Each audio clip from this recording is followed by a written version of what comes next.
Hello, boys and girls. Welcome to our social studies lesson this week. Last week you learned about the 13 colonies in the Brain Pop video. Today we're going to read a little bit more about the 13 colonies and what was happening at that time in the 13 colonies. During this video, I will stop it sometimes to explain some parts to you. After it's done, you can go back and listen to it again if you have any parts that you want to hear again. So here we go. The story of the American Revolution is the story of how our country came to be. It is also the story of how our state came to be. A revolution is a struggle to replace one government with a different government.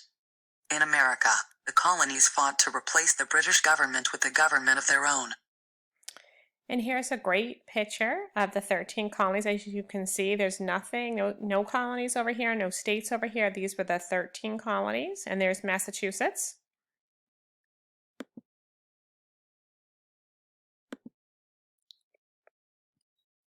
Trouble with England. By the 1760s, England had 13 colonies in North America. Massachusetts was one of the colonies. As you learned in the last chapter, England, now part of Great Britain, needed money to pay for wars it had fought. It needed to pay for soldiers sent to America to protect the colonists from the French and Indians. The British government thought the colonists should help pay for these things. To raise money, England added taxes to goods sold in the colonies. A tax is money people must pay to the government. Taxes pay for services the government provides.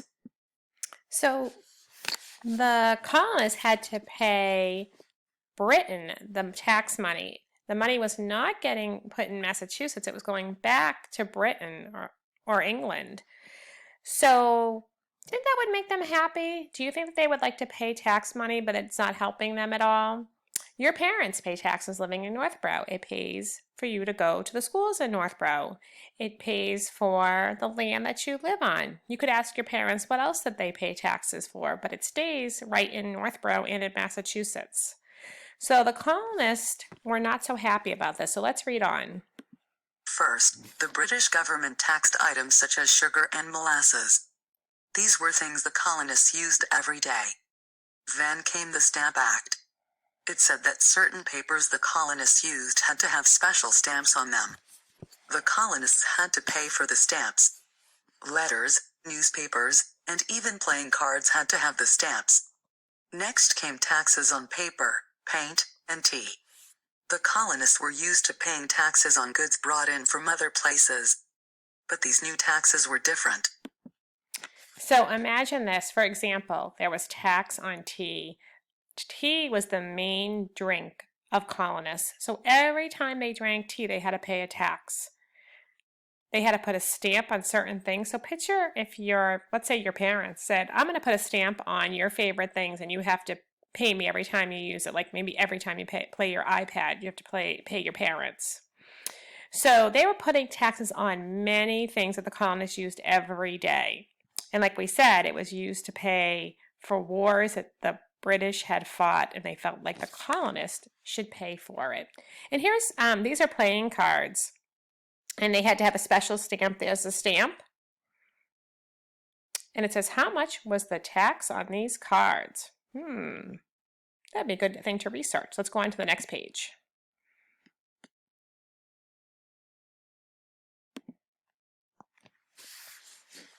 No taxation without representation. The colonists were used to having a say in the laws and taxes the colony passed. They believed that only their colonial assemblies had the right to tax them to raise money. These new taxes came directly from the British government, called Parliament. The colonists did not get to send anyone to represent them, or speak for them, in Parliament. That meant they did not have a say in the laws and taxes it passed. That was the problem. Think about that. Think about how your parents go and vote, and eventually you'll be able to vote living here in America. They were not allowed to do that. The British was making the British government was making the rules, and the people in the colonies felt that wasn't fair, that they should be able to make some of the rules. The colonists liked making their own rules. They were not sure if they wanted to send representatives all the way to Parliament. The lawmakers in Parliament might be too busy to listen to their concerns. In their colonial assemblies, they could focus on what they needed. However, many colonists did not think Parliament had the right to make laws for them without letting them send representatives. They thought it was unfair. They cried, "No taxation without representation." You hear that it's that statement in quotes, no taxation without representation, was something that they said, the colonists said a lot, because they felt like if they needed to be represented before they could be taxed. And if you look at this picture here, it says, look at the clothes of the people in the scene. What do they tell you about who might have been angriest over the Stamp Act? Who were they angry at? So if you look at that picture, the people look a little bit different. Some of them are colonists, and some of them are the British. These are the British, these are the colonists.